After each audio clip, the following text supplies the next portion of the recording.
For generations, strong communities were built through wisdom, faith, and helping one another. We believe those things still matter. The Haven Project. I started canning just jelly because that's easy. Jelly and jalapenos about 10 or 12 years ago.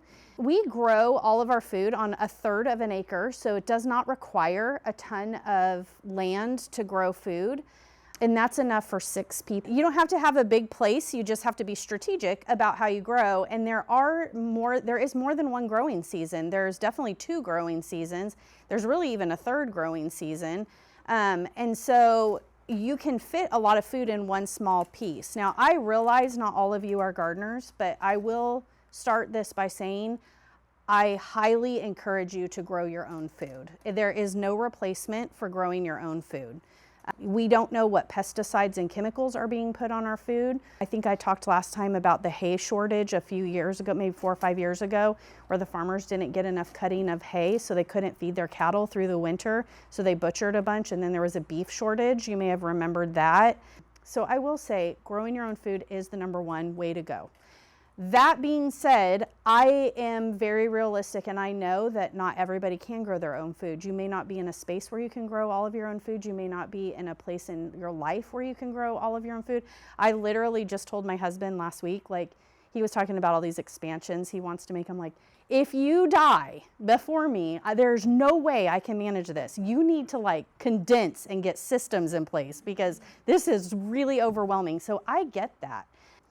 So we have to have alternatives. And that's kind of what we're going to talk about today is where are we going to get our food and then how are we going to preserve it? Because I just have to ask because I was wondering this, after the 1-year pantry, did anybody do their homework and make a spot in their house, or was that just really cool for that night? You did? Awesome. Has anyone started buying in bulk, paid attention to that and started buying in bulk? Awesome. That's really great. Okay. That makes me happy. You know my relationship with this clicker, so we're gonna try this, and I'm gonna try to set it down in between each slide. We couldn't get it on this big screen. Tracy tried with all her might and it didn't work, so I'll read you off here because the font's very small. But why sourcing local matters? It matters because it's the freshest possible. It helps with food security, not just for ourselves, but for our entire area. We're contributing to food security when we purchase locally rather than box stores. And then also, it helps us financially. It's much cheaper to buy in bulk direct from the farmer. We don't have to worry about the middleman. You should have a seasonal preserving plan. That means as things are coming out of the garden for that season, that's what you're preserving. And then the next season you grow stuff and that's what you're preserving. So this time of year, in the winter, I'm preserving a lot of chicken broth because we butcher our chickens in the fall. We throw the carcasses in the freezer. Over the winter, we don't have anything coming out of the garden. It's not a big fresh produce season at that time. So that's the time where I can pull that stuff out of the freezer and work on my chicken broth. This time of year right now, our green beans are starting to come up. So we tonight are going to can our 2nd batch of green beans that's come from the garden. Moving into the summer, we're going to can lots of tomatoes. Between now and then, we're going to start canning. Our squash is starting to come in. I don't know if your guys' squash and zucchini is starting to come in. So we'll start canning and preserving some of that as well. We'll do a whole bunch of tomatoes in the next handful of months. Everybody's tomatoes are starting to come on. And a pro tip for tomatoes, you can grab them off the vine and stick them in a grocery sack and put them in the freezer and just leave them in the freezer until you have so much that you're willing to spend the day processing them. And then also when you do it that way, the skins fall off of them and it's really easy to get the skins out. So I do that a lot because tomatoes can be very overwhelming. I don't know how many of you are in my homestead Facebook page. I can put it on the Haven Project page, but I took a video of our tomato plants and I think we have 200 tomato plants. So it's going to be a lot. It's God willing, it's going to be a lot and it's going to be overwhelming. I'm okay with overwhelming. Mistakes to avoid. We're going to talk about botulism prevention and the rules to keep your pantry safe. Where It's good to know where your food is coming from. So from the garden is best. Then from markets, there's co-ops out there. I don't know of any locally. I don't belong to a co-op. Direct from the grower and smart bulk buying. When I say direct from the grower, I don't always mean farmers markets, but that is a very, very easy place to start getting your food from. We're going to talk about 2 safe canning methods, pressure canning and water bath canning, and then trusted resources. Where are we going to find our information for canning? Before we get too far into the rest of the slides, I want to start with our pressure canning, because pressure canning takes a long time. And if we don't get started with our batch in the pressure canner, we are not going to finish it during this time together. So I'm going to show you my personal, I have 3 pressure canners. We have 2 just like this and an electric pressure canner. This is a Presto 23 quart pressure canner. It's very affordable. It's about $150 on Amazon. It's probably the most affordable canner out there. But what I like about this canner is you can can on a glass top stove. This is the only canner you can use on a glass top stove. The other canners are too heavy and it will break your stove. So I like this for the versatility. We don't have gas or propane to our property. We're all electric on purpose. And so we have a glass top stove, which I hate, by the way, but it is what it is. So I have to have this canner. Inside this canner, you will have, and this is just what it looks like. You know how seasoned pots are. This is how they get. There's these. You need 2 of them so that you can double stack your jars in here when you're canning anything other than quarts. So pints and half pints can be double stacked in here, but you have to have 1 on the bottom because you can't have your jars directly on the heat. And then you would have 1 in between, which they're not very expensive at all. But anyway, this will come with 1, and then it just sits like halfway on there. Okay. So that is something to know. Also in here, there are lines that go down the side. You won't be able to see it, but there are like etched lines that go down the side. It's about 3 inches of water for pressure canning. It says that in the book.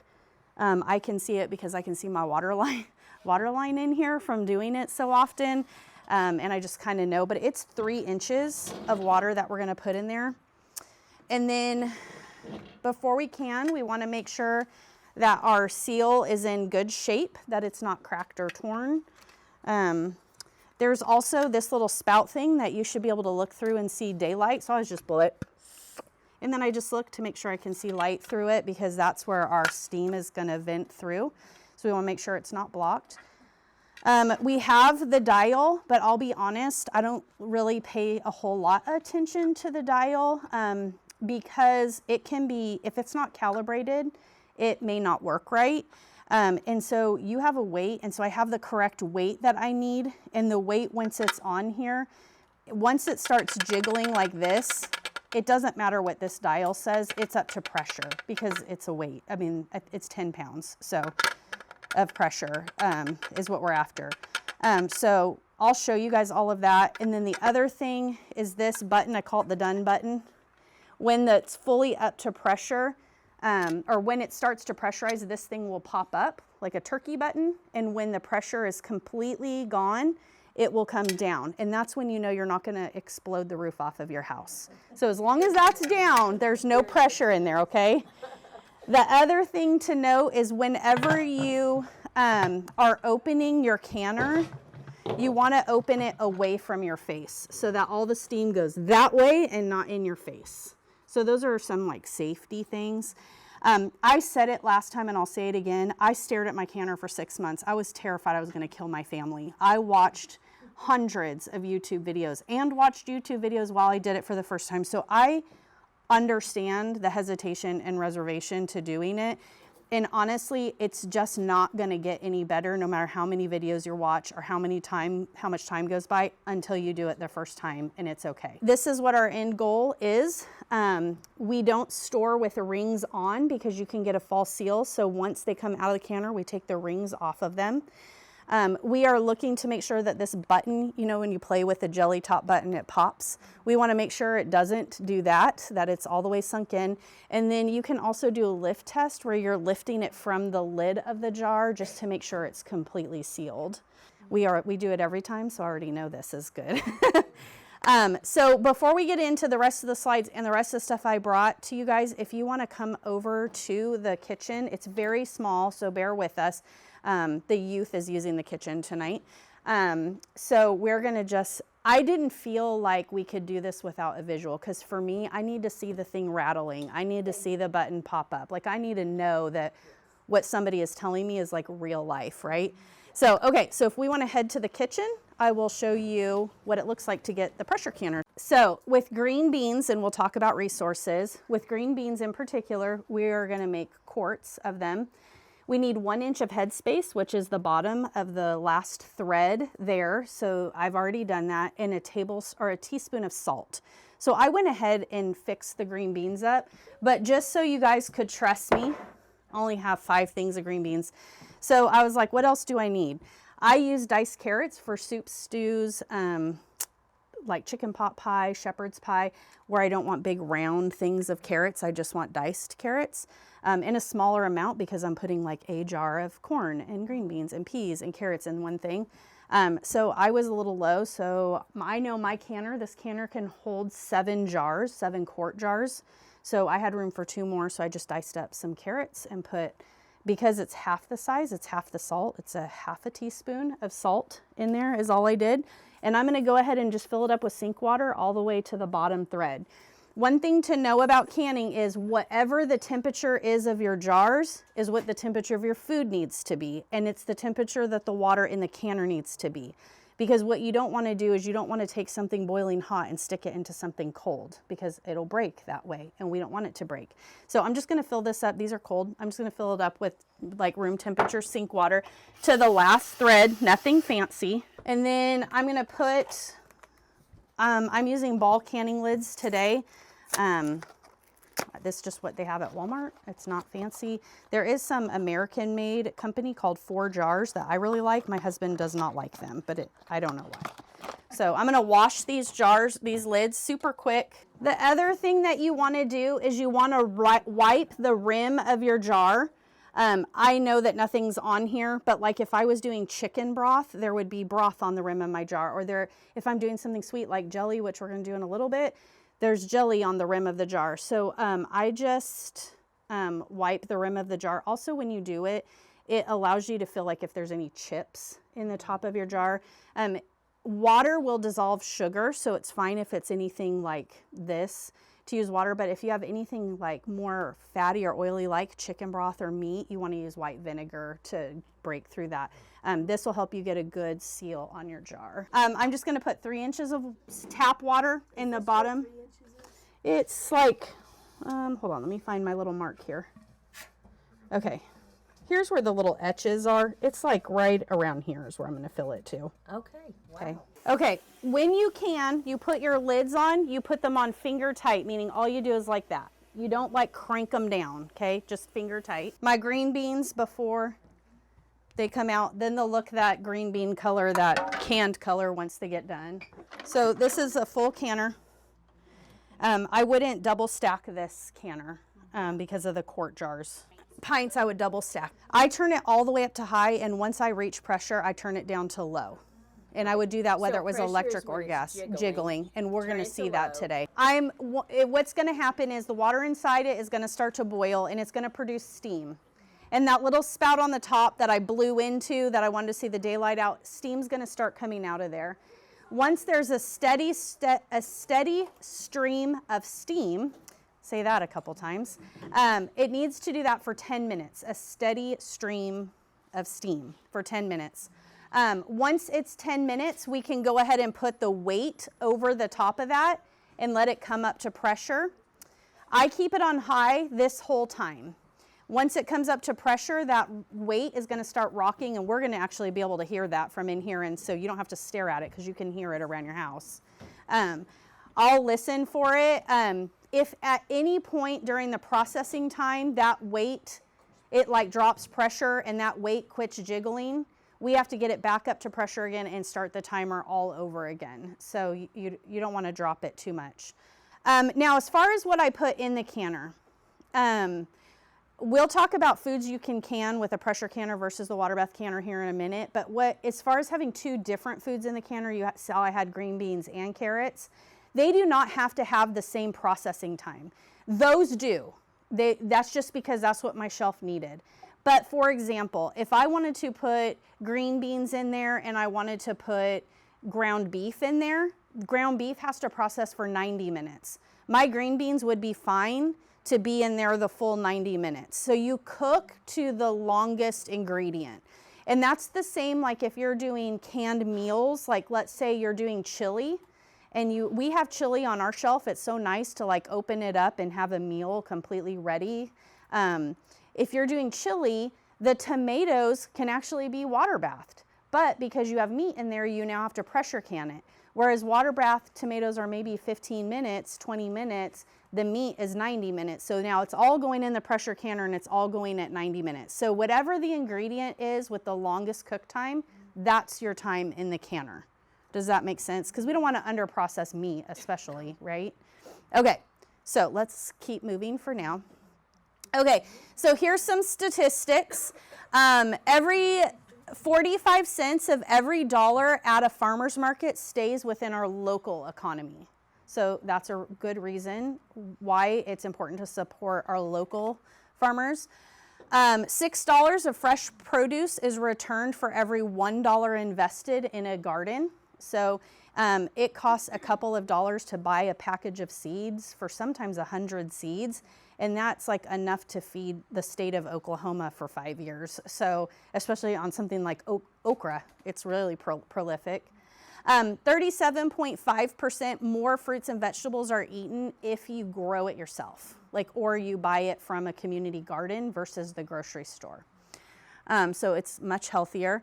$1.60 in local activity is generated for every $1 spent at a local food co-op. So there are 6 ways to fill our shelves. For those that weren't here last time, this is my personal pantry. It is not full in this picture, but I love looking at it when it's full, I'm not gonna lie. And I love it because to me, it represents so much hard work that my husband has done, and me. He grows it, I can most of it. He cans a lot too though. Okay, so community gardens are definitely a place to go. I said before in the pantry thing, I just reached out on Facebook one day and asked if anybody had a pear tree where the fruit was going to fall to the ground because they got everything they wanted out of it. Could I come pick pears? And I picked 150 pounds of pears for free. I just had to do the picking. And I drove to Collinsville area to do that. But I can tell you, we grow a lot of food, and I'm about to have so many figs because we have so many fig trees that I would not ever mind if I got what I needed for my family for you guys to come and pick the figs, because I would rather you pick the figs than them fall to the ground and be rotten. Berry bushes are like that too. If you can grow berries, blueberries, blackberries, raspberries, they're very prolific, and the chances are you're going to grow way more than what you need for a year. So you can share. I don't have raspberries on my property. Maybe you have raspberries. Hey, can I trade you blackberries for raspberries? And we can trade that way, and we can all do it. I used to think that I needed to be self-sufficient, but I realized that that's not how we are designed to be. So if we could share, that's so much better. So ask around to people around you, hey, do you have extra produce? Could I trade you for whatever you might have? Maybe you make sourdough and you can trade sourdough for it. Maybe you have chickens and you can trade eggs for it. Farmers markets. I love farmers markets because you know that you're getting peak season foods. They're not picking it a week before it's supposed to be ripe so that it can be shipped to the local grocery store. You're getting everything at its peak ripeness. And if you grow your own food, you know that the flavor is much different when it's ripe right off the vine versus buying from the grocery store. This is like the CSA, this is like a co-op where farmers sell boxes of produce at a discounted rate. You don't get to choose what goes in your box. It's just whatever is seasonal. I don't know of any of those around here. You pick farms, it costs less because you're the one doing the work. And you're picking it at peak freshness. We have a lot of those around here. We have been to many of them. Joe's Farm is in Bixby. There's Thunderbird Farms, the Owasso Berry and Tree Farm in Owasso. So there are you pick farms around here. I would recommend going, and also Porter, the peaches are coming in, going to Porter and picking peaches. If I am going to go and spend $50 or $60, that's all I need for the whole year for my family. So it feels like a lot at the time, but once you realize that it's for a year, it's not that bad. And the quality is so much better. Direct from growers, you can do farm visits. There's a lot of farms around here that will let you visit their farm, and you can purchase directly from them. It's important to have a relationship with your local farmers, because then when things go south, then you know that you're their friend and you're going to get to have some of the stuff that they have. Like my boss, she raises pork, and so I know I'm always going to have pork. If you know me, you might know that I always have chicken. So I don't sell it, but I would help a friend out. I could sell it. And then finally, and probably the most accessible and probably where you're going to buy a lot of your stuff, is going to be bulk at the grocery store. And that's okay. Don't feel bad about that. For a lot of people, that's what they can afford, and I'm okay with that. You can make grape jelly straight from grape juice, so we'll talk about that when it gets to be time. Normally, when I need to supplement carrots, I go to Winco and get the big 20-pound bag of carrots for $9.99. I have gotten, now it's Harps, but it used to be Doc's, boxes of apples, because they actually, I don't know what Harps is going to do, but Doc's used to source locally their produce in season. So when they would run sales, I know they do hatch chilies a lot, apples, they would sell it, and you can just go and ask, just say, hey, can I buy a 25-pound case of this? And they'll go to their back and bring you out a produce box. Buying bulk at like Costco, Sam's Club, those are all cheaper. I buy big 5-pound bags of cuties from Costco. You peel them off and you sit there with a toothbrush under the cold water and you brush the pith off them, because that's really bitter, that white stringy stuff. Brush that off and then break it all up and then put it in the jars and can it in a light syrup. But it's like $3.99 for a 5-pound bag of those, and that's enough for a year for our family. So those are all options for finding produce that you can. Obviously, buying it while it's in season, it's always going to be cheaper that way. So lemons are in season, I think. No, they're out of season. They're going to be coming back in season. We have a Meyer lemon tree, so I don't buy them as much anymore. But you can can lemon curd. So that's something that when it's in season, it's very cheap to buy a big bag of lemons at Costco, is where I've bought it before. And we just canned up lemon curd because I have a kid who loves to bake. And that's another thing. My kids can completely fine. They don't need help canning. Buying direct from growers, you want to ask for a bushel or half bushel price at a market. I don't necessarily love to pick the peaches at Porter off the trees. I like to go get the B grade peaches because it's like half the cost. And they're just going to get cut up and stuck in a jar anyway. So or you could even use that to make peach jam or peach sauce or peach syrup. So it doesn't need to be pretty. Visit during harvest and pick seconds for canning, just like I said. Build a relationship with the same vendor every week. If you make it a habit to go to the farmer's market, that's a good plan because they will cut you deals when you do that. Ask what's coming up next so that you can make a plan. If what's coming up next is okra and you don't like okra, then don't go to the farmer's market that week. Skip a week. Can something different. Bring cash, bring your own crates, and be sure to pick up on time. Be respectful, basically. Bulk and co-op buying. Azure Standard is a great place to buy organic stuff at a great price. And it comes once a month. And you can buy in really, really big, like 50-pound bags of flour, 50-pound bags of sugar, 50-pound bags of oatmeal and beans. And shoppers save roughly 27% on common goods when you buy it in bulk. So Azure Standard, they source from farmers all over the United States, and they bring it to you. You have a deadline that you have to order online by, and once it ships, that's when you get charged for it. And it comes on a big semi truck, and you show up and you stand in line. Somebody goes and puts everybody's names on a marker out in a parking lot, and you stand in line and you get an item and it says the person's name, and you go and you find that person's name in the parking lot and you set it down. And the whole community helps to unload the truck that way, and the whole community disperses the food the way it's supposed to go. Now that truck gets there and they will tell you what time that truck gets there by, and you have to go and meet the truck there. If you don't, your drop-off coordinator may be kind enough the first time or two to pick up those items for you and bring them back to their house, and then you have to go to their house to get them. But if you're not there, you still pay for your items. They put it on the truck. They're not just going to drive away and leave it in the parking lot. They're going to put it back on the truck, and they're going to sell it at a discounted rate at the next stop. So you can actually get discounted stuff from the other sorry suckers that forgot to get their food when the truck stops for you.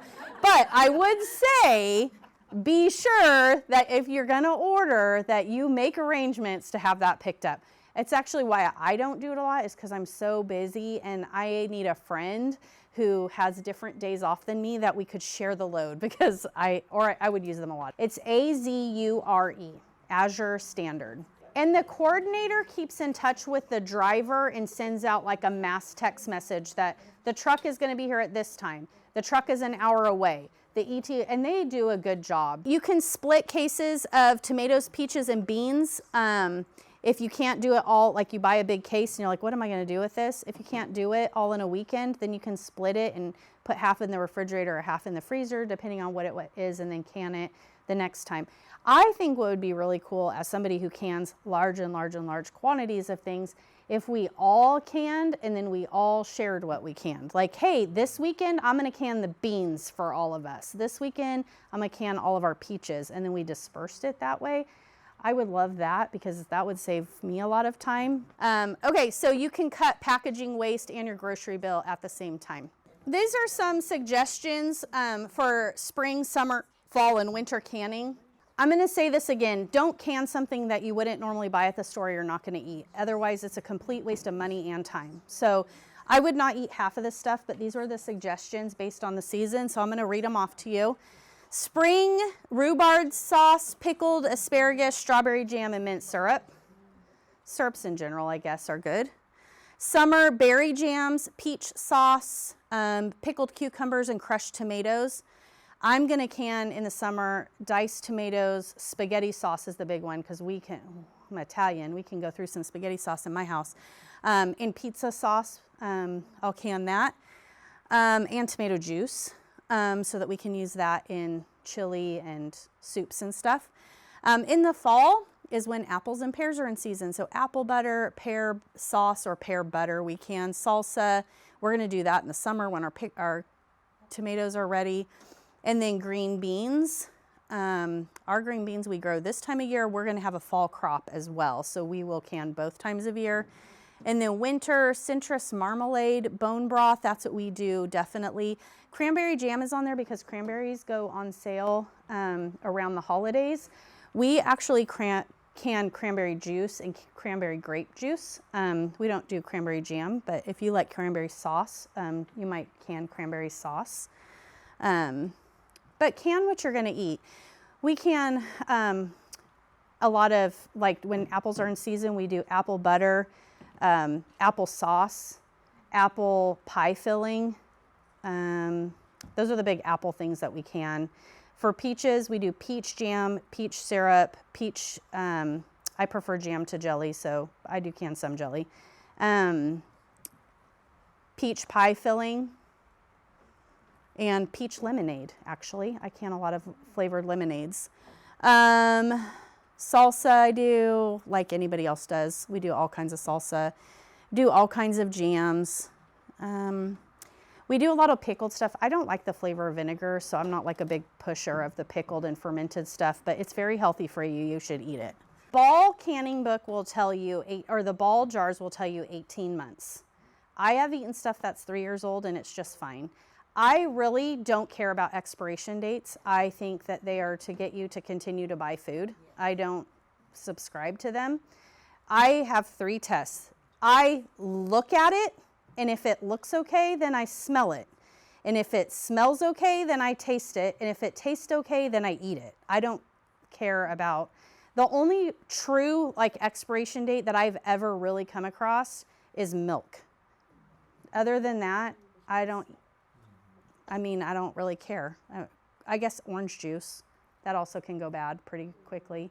Other than that, I don't really ever had anything go so bad that I wouldn't eat it. And I'm pretty picky, and I have picky kids. Okay, so there are two kinds of canning methods. There's the water bath canning. Steam canning is the same as, it should be considered like water bath canning. I don't steam can, so I'm not going to talk about it. So if you are interested in that, you'll have to do your own research. But water bath canning is for high acid foods, so a pH of less than or equal to 4.6. These are going to be our fruits. So pickles, jellies, jams, fruits, tomatoes, salsas.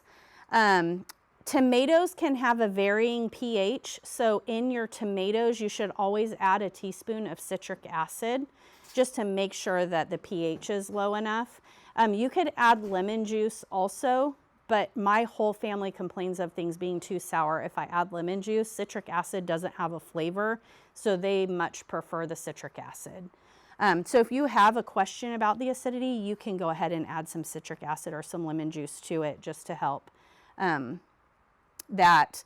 One of the things that I can water bath that is an approved recipe from the Ball canning book that my family loves, and I'm kind of surprised fits in water bath canning, is praline syrup.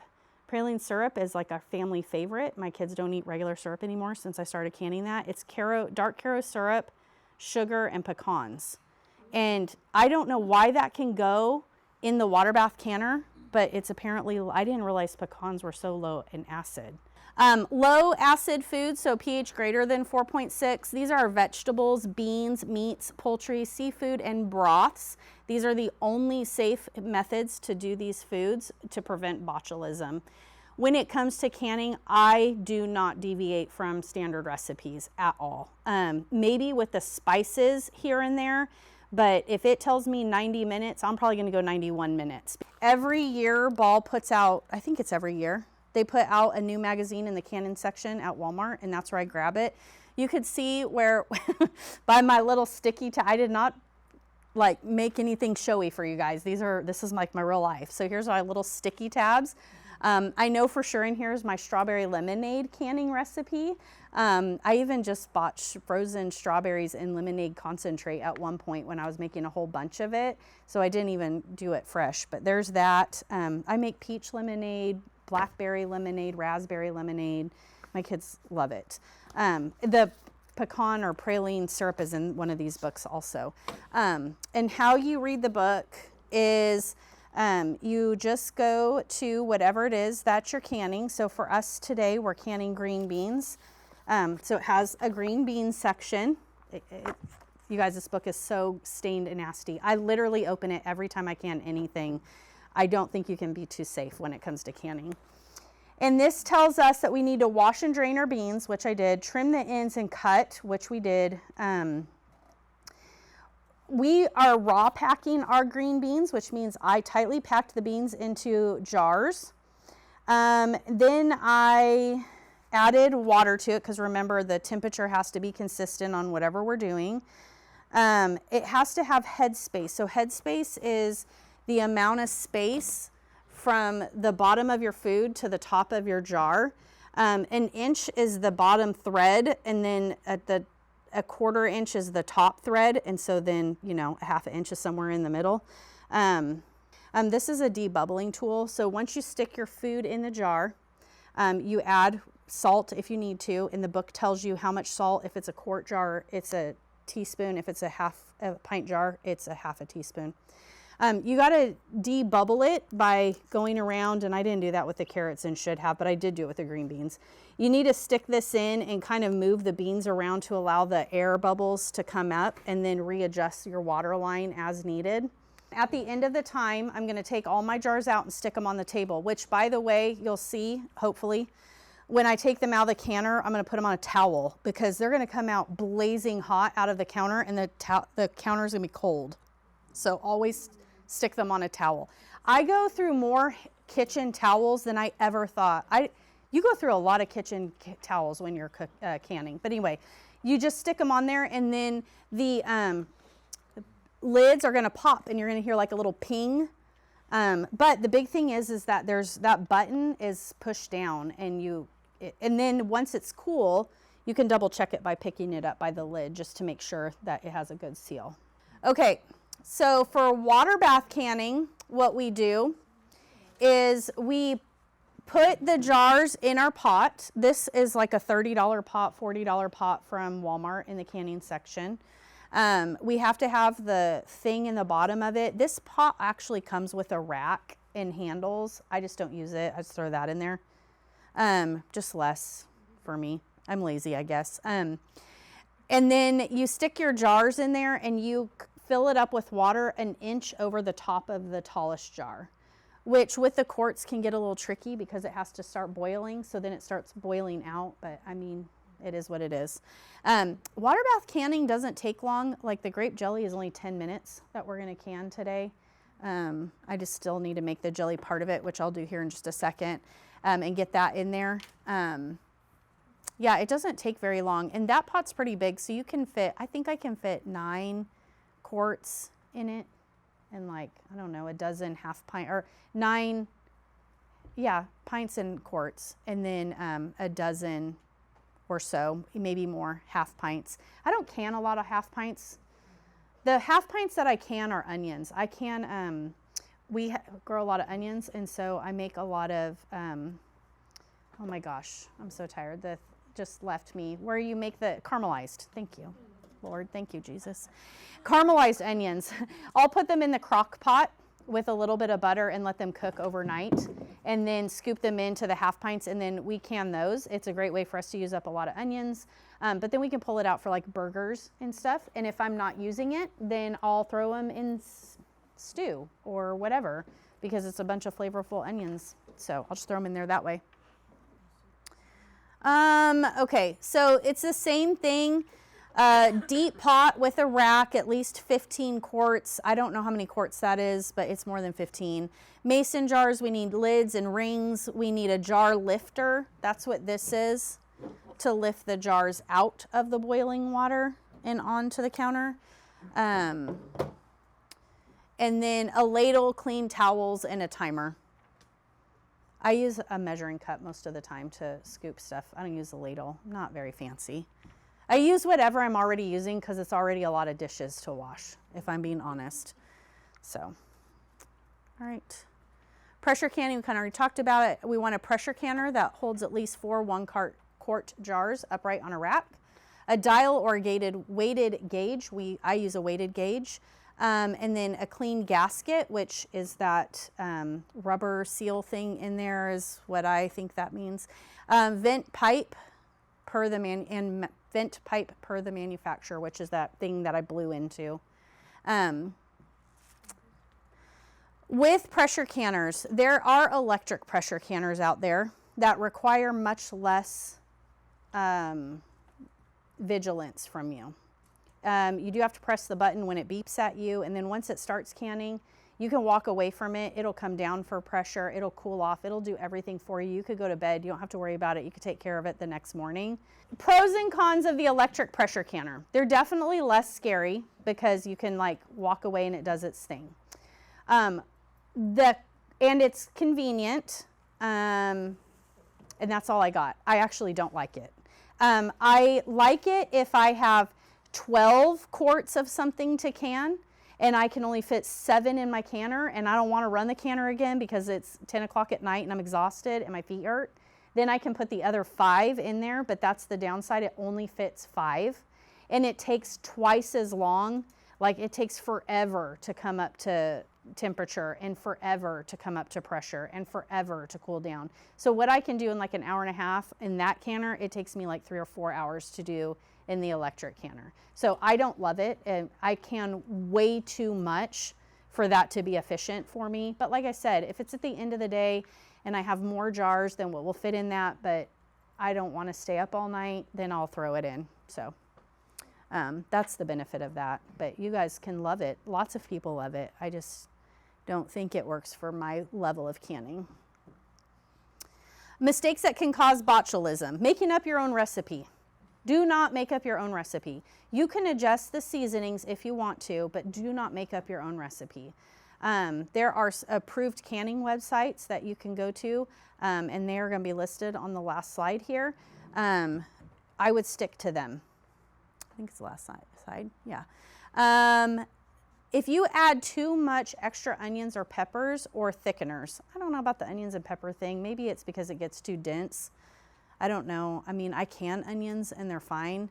But thickeners for sure. So you cannot can cornstarch. So when I make pie filling, I can't can cornstarch. I have two choices. I can either can liquidy pie filling with no thickener in it and then add the thickener to it when I'm ready to use it, or I can use something called Sure Gel, which is a canning safe thickener. The only place I've ever found that is on Amazon. The stores around here don't have it. The Amish Cheese House may have it because that's a lifestyle. I really would love to open a homestead store here that has like all the canning stuff, but right now I can't find stuff locally here beyond Walmart. We're going to talk about other things you can't can too, I promise. Reusing single-use lids or skipping headspace. So each thing has its own headspace. The book will tell you on every single recipe what the headspace is. You don't get to adjust that to your liking. So if I'm canning broth and I have just enough broth for like this much of a jar, I will fill the rest of it up with water. I'm not going to can it this low in the jar. So you got to pay attention to that. If you can things in the water bath canner that you should have canned in the pressure canner, it doesn't get hot enough for those foods, and that's the reason why you have to use the pressure canner. Don't use the oven, microwave, or dishwasher to, I don't understand open kettle canning. Why would you cook it in the microwave? Don't do that. That seems so basic. If in doubt, throw it out. It says never taste test. Look at it first, then smell it, then taste it. Pick your kid you like the least, the one that made you the most mad. Make them taste it. Okay, these are some trusted sites that you can go to for pressure canning, or for canning recipes. These are trusted canning recipe sites. What can't you can? You cannot can flour. You cannot can dairy. There's a lot of canning groups out there. They're collectively known as rebel canners that will tell you that you can can these things. It is not approved. Maybe that's the way it's worked for 100 years. I don't know. I'm willing to be swayed by the government on this one because I am too afraid of hurting my children. They don't deserve that, in my opinion. There's so many other things to can. There's no reason to can things that could potentially harm my kids. So I don't can milk.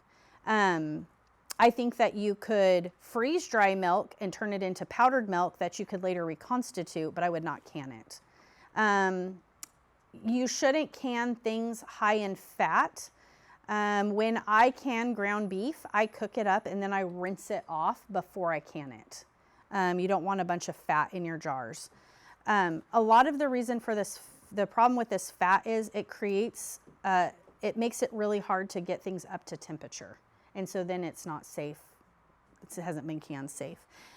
When I make my caramelized onions in a big crock pot, I'll put a few slices of butter on that. That's not enough fat or dairy to really be a problem. I'm talking about like cream of chicken soup. You could not can that. You would just need to freeze that if you wanted to make it. Can't can cornstarch, so you got to use a different kind of thickener. And that's really it. There's not a lot of limitations on what you can and what you can't can. High fat, dairy, and starch. Oh, pasta and rice, starch, you can't can that. Yeah, you can do meat, but like you'd want to cut all the fat off. You wouldn't put it in the jar with fat on it, but you can do the meat. It's fine. Ground beef, I cook first. Chicken, I put it in raw. Raw, and that's it. Raw and some salt, and it makes its own broth when it cooks.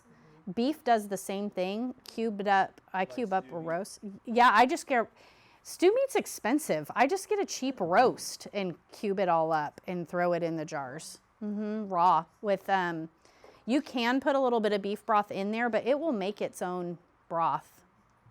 Yeah, and you can do, like if you wanted to do the ground beef, you could put like a package of taco seasoning in it, so it's already cooked taco meat.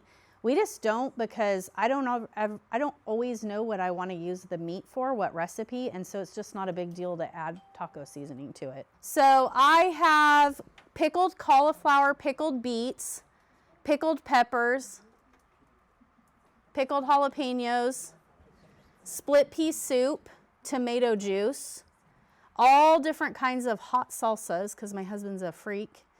Like hot, like habanero, ghost pepper, like hot. Beef broth, chicken broth. This is chicken, sausage, Cajun sausage, deer meat from Siggy's, because he makes great Cajun sausage for those that hunt. Ground beef or ground venison. Usually we try to eat venison in our house because I don't like to buy beef if I don't have to, but I don't have enough people killing me enough deer to last my family for the whole year. So if you're a deer hunter, I want your does. You can keep your bucks. All different kinds of beans, spaghetti sauce. These are all green beans, corn, peas, potatoes is one that we can a lot of. These are like smaller recipe size things. So that's probably pizza sauce, smaller green beans, smaller corn. Looks like, I can't even tell. And then this is all fruit: pears, mandarin oranges, pineapples, cherries. Cherries are in season. You can pit cherries and put them in jars right now with a simple syrup of your choice. We do extra light because when you pick it at the freshest, it's already very sweet. So you could get away with a lot sweeter syrup.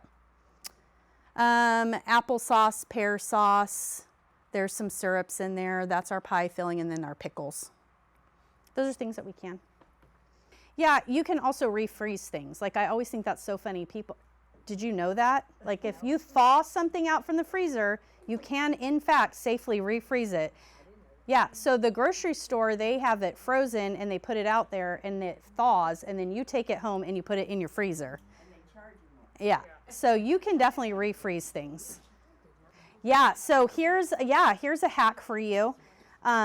Yes, I make roasted tomato spaghetti sauce. I like the flavor better when things are roasted.